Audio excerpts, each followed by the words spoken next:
Buenos días, bienvenidos a la Quejilá Camino de Emaús. Vamos a continuar con un mandamiento más.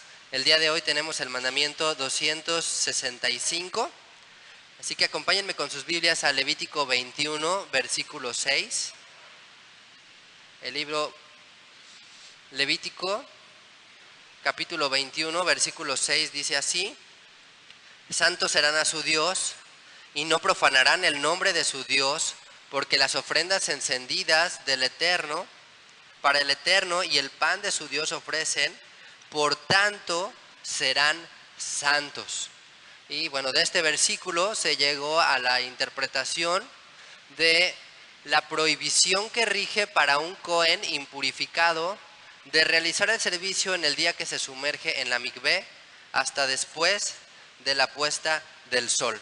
¿Okay? Bueno, pues este es uno de los muchos preceptos que tenían que seguir todos los Kohanim, todos los sacerdotes. Ajá.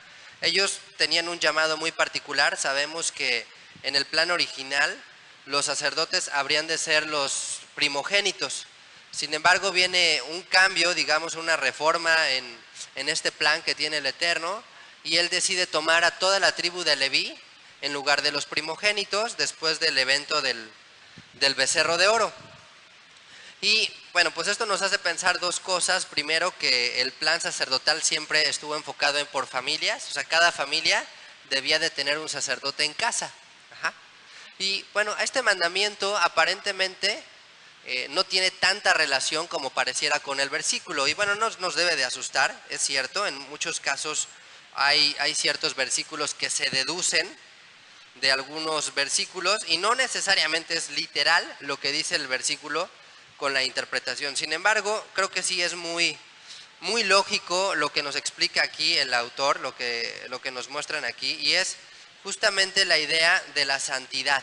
Entonces, los levitas tenían un llamado muy particular, un llamado muy especial, y era el que ellos iban a caminar de una manera diferente a la que iba a caminar el pueblo. Ellos iban a ministrar, entre otras cosas, el pan, la mesa de los panes de la proposición. Obviamente iban a llevar a cabo todos los sacrificios y muchos otros aspectos que tenían que demostrar la santidad que se necesitaba. Entonces, dice aquí en Levítico 21:6, santos serán para su Dios. ¿Cuál es el tema entonces principal? El tema es la santidad. Ajá. Ese es el tema que el Eterno quiere hablarnos en este día, y es considerar que todo lo que hagamos tenemos que pensar que tenemos ese llamado a la santidad. Ajá, que el servir al Señor es un llamado, el llamado más alto y más sublime que debemos todos nosotros que tener. Ajá. Y bueno, pues esta era una de las acciones que tenían que llevar a cabo. Por ejemplo, esta situación de lavarse, de llevar a cabo una tevilá o una purificación. ¿Por qué? Porque aunque no pareciera, ellos iban a estar en una zona, vamos a llamarlo así, en un lugar, en una zona espiritual con un nivel de santidad diferente al resto que iba a haber en todo Israel y obviamente en todas las naciones.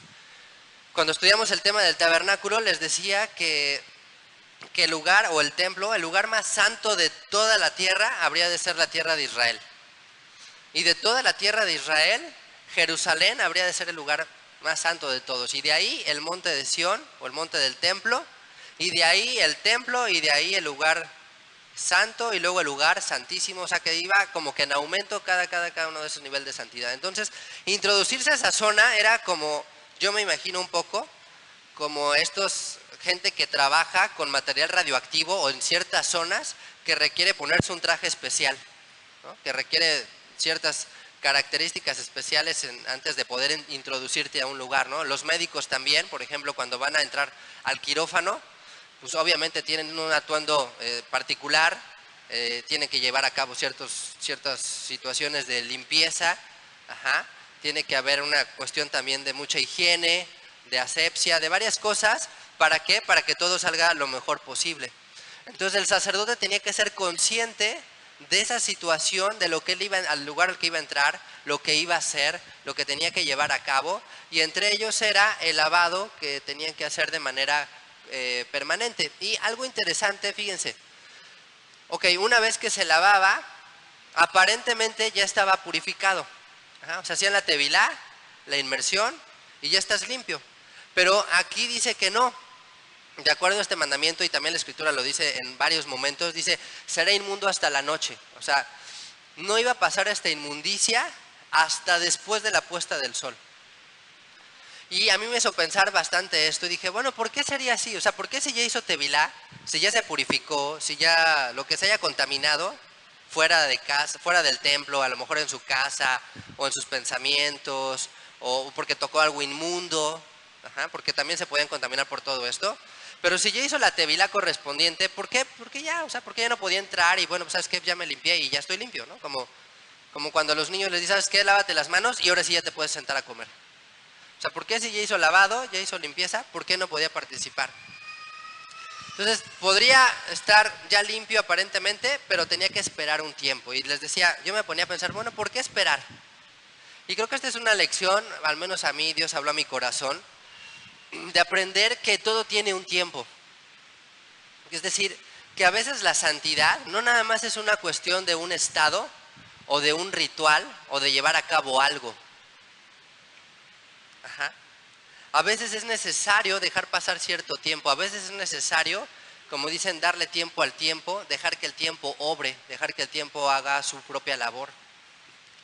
Entonces todos venimos a la palabra, todos venimos al Señor con pecado, con inmundicia, con contaminación, alejados de la santidad en más o en menor grado.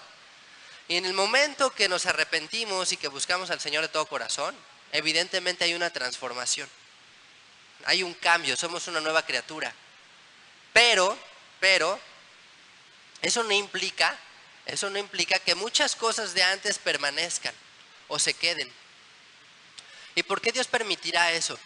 Creo que es por la misma razón por la que el sacerdote, aunque ya estaba aparentemente limpio, dice, pues ahora te esperas hasta el otro día, prácticamente, para poder participar. Y es que a veces es bueno darle un tiempo a las cosas.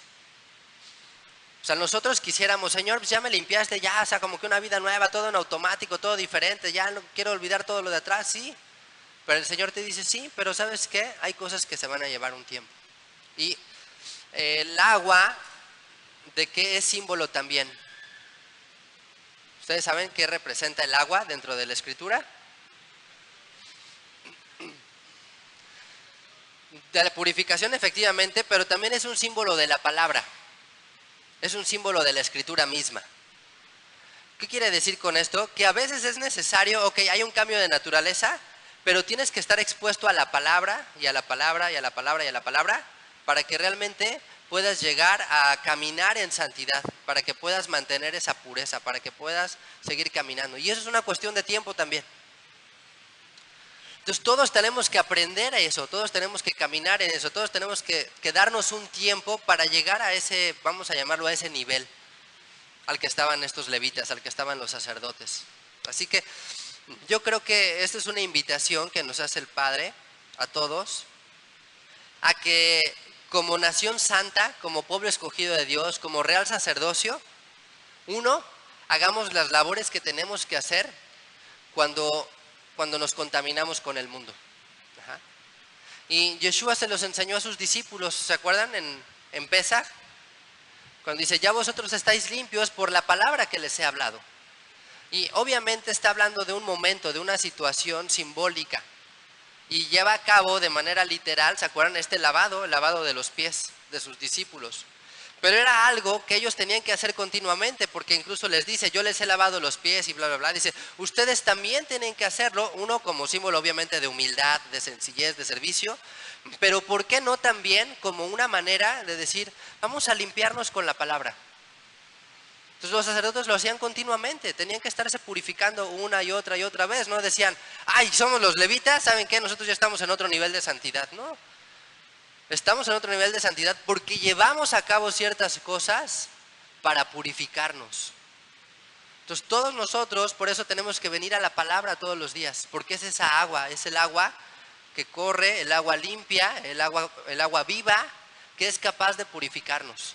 Muchas de las purificaciones que se llevaban a cabo se tenían que hacer con agua corriente específicamente, agua de río, agua de manantial, aguas de arroyos, aguas así, aguas que tenían movimiento.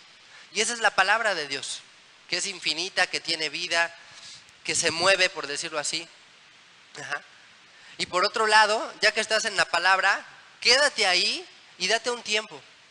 Dios va a transformar, a lo mejor hay ciertas impurezas, vamos a llamarlo así, que quisiéramos quitar de nosotros, ¿no? Ciertas inmundicias, por decirlo así, que traemos todavía pegadas y que aunque las tallas, dices, pues no se quitan. Dices, bueno, pues dale tiempo, ¿no? Es como los trastes cuando ya está muy pegado en las ollas, ¿qué haces? Pues en lugar de estarle talla y talla, ¿sabes qué? Mejor déjala en agua. Ahí la dejas remojando y al otro día ya está flojita, ¿no? ¿O no? Bueno, pues imagínate que así hay cosas que están pegadas, adheridas a nuestra alma. Déjalas remojando en el agua de la palabra, dales ese tiempo y el Señor va a hacer milagros. ¿Qué les parece? ¿Sí? Amén.